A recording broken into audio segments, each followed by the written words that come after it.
Yung draft committee report ng Senate Blue Ribbon Committee, there are names po na being recommended po na sampahan po. Doon po sa mga pangalan na lumabas, yung iba po alam na namin ay may na-filean na po.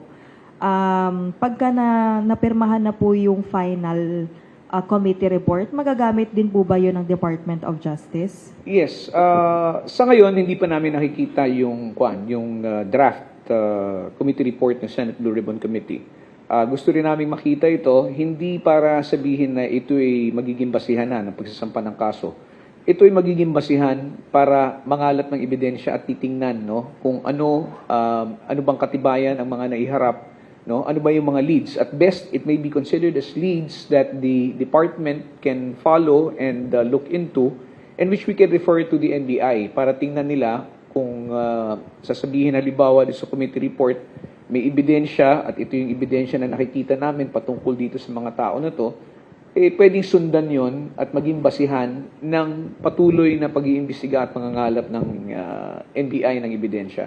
So, sa ngayon, I think it would be premature to make any statement up until the time that we get hold of a copy of the official Senate Blue Ribbon Committee report. Chief, sa restitution pa rin, restitution is being made despite yung mga actions ng AMLA. See, in your discussions with these persons of interest, tawagin na natin muna in the meantime, anong percentage ba yung hawak pa rin nila that they can still return it at will? At saka yung tinamaan ng AMLA, would you know? O speculative? It would be very difficult to speculate as to how much or even come up with a ballpark figure, Kasi this is something which has been going on for quite some time. So, hindi natin malalaman until ma-identify mo yung mga specific projects na yan. Totoo yung sinasabi mo na ang AMLC, ang tinitingnan naman ng AMLC dito is yung mga unlawful transactions, From the unlawful transactions alone, hindi mo malalaman agad-agad kung gaano kalaki ang involved. You'll be able to come up with a figure.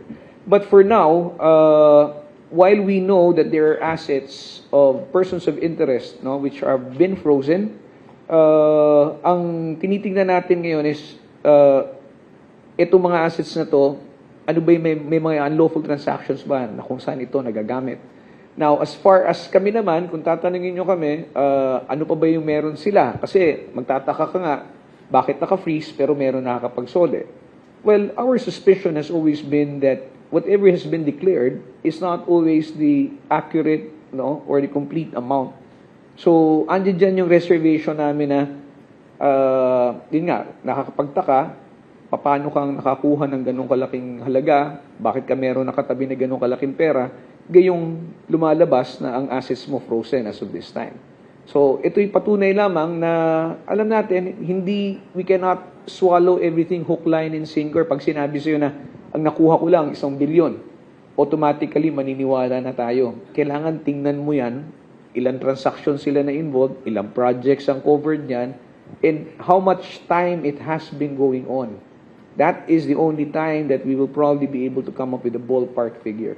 Now, as to where they keep these monies, which have not been part of those frozen, we really do not know. We're still trying to look into the bottom of this. Inaalam pa rin namin. At tatanungin, at aalamin namin yan doon sa mga testigo.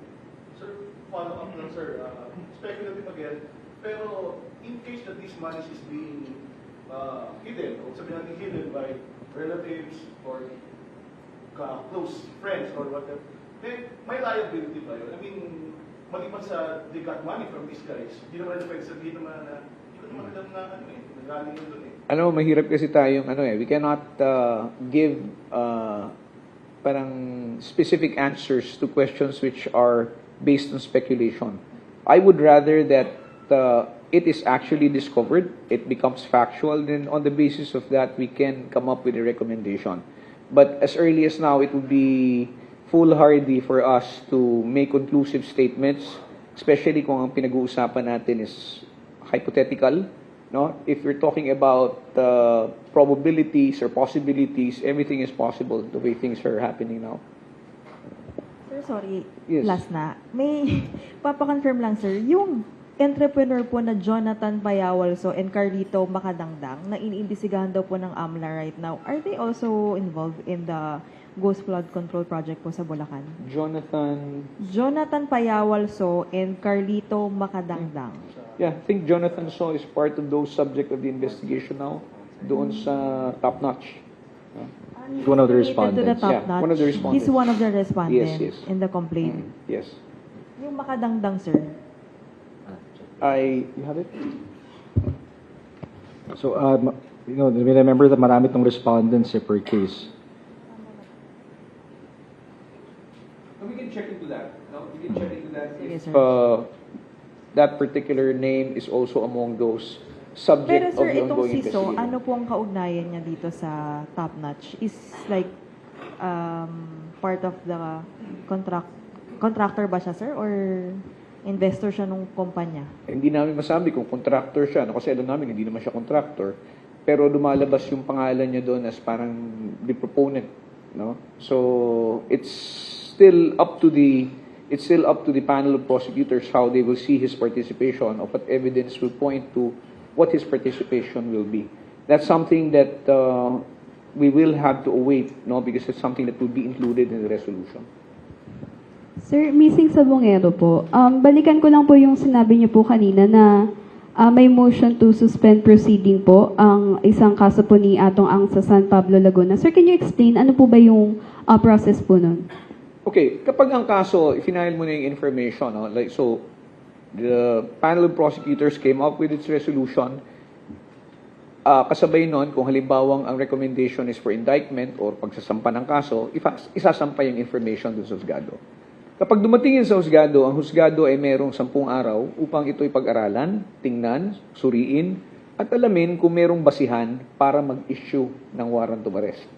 Kaya, kung nakikita ninyo, kahit pa yung ibang information sa Santa Cruz, sa Lipa ay na-file nung December pa, siguro because of the intervening holidays and then the time that is given to the court to evaluate whether or not there is basis to issue warrants of arrest, lumabas lamang siya noong Enero.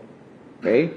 Now, itong sa San Pablo, ang sinasabi ng korte dito, nag-file ng motion to defer yung mga akusado at parang determination of probable cause. Meron bang sapat na ebidensya para itong mga tao na to ay usigin o sampahan ng kaso. Kaya ang naging order o direktiba ng court is isubite ng department, no, hindi lamang yung ebidensya na nagpapatunay na sila ay dapat sampahan ng kaso, hinihingi rin ng husgado rito pati yung mga kontrasalaysay na isinumite dito sa amin nung time na nagko-conduct ng preliminary investigation. So, over our objection, no, nag-object yung ating prosecutor dito, pero nag-issue na ng omnibus order ang husgado sa San Pablo.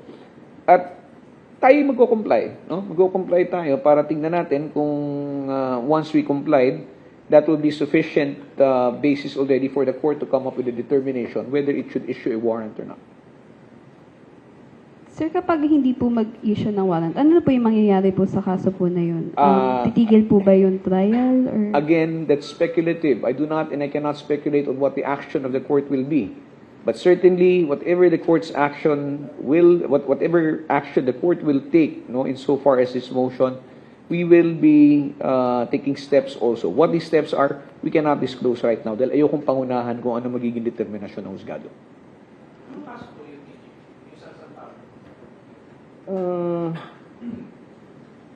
Atong ang case, kidnapping with homicide. Yes, and kidnapping includes illegal detention. Doon lang may pending motion for the deferment of the proceedings.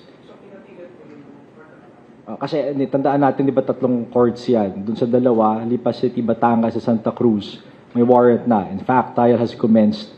Nagsimula na yung trial, nagka-pre-trial na, arraignment, at least for those who were arrested, who, of course, except Charlie Ato Ang, who we know is still at large and a fugitive from justice.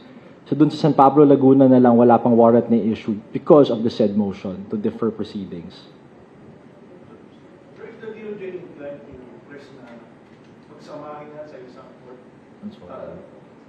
Yes, actually, even before the filing, we'd already made a request with the Supreme Court through the Office of the Court Administrator to have these cases transferred, venue, and then to have it consolidated, no? Kasi yun, balik tayo doon sa tanong kanina, kinatigan ba? Yun nga ang nakakapagtaka doon eh, kasi this is based on the same set of facts. And yet, the findings of the courts vary. 1 or 2 courts issue warrants of arrest, meaning to say, nakitaan nila na sufficient yung ebidensya para mag-issue ng warrant as against the accused. And yet, here comes another court saying na parang, hindi, assess ko muna. Titingnan ko muna kung sufficient ba o tama ba yung naging basehan ng Department of Justice before it actually issues it. Now, I do not know if the court is just being cautious, it's just being careful, but certainly kami, ang tingin namin is bakit magkaiba ang pananaw ng mga husgado, samantalang ang pinagbabasihan naman niya ay isang set of facts lamang. Pending file, sir, yung sa Supreme Court matter. Yes, that is still pending. We're following it up kasi usually mga matters like that will be taken up by the Supreme Court and bank. So we did file that prior to or simultaneous with the filing of the informations sa husgado. And it is necessary that we first file it in the right jurisdiction. So in this particular cases, we filed it in Santa Cruz, San Pablo, and then in Lipa.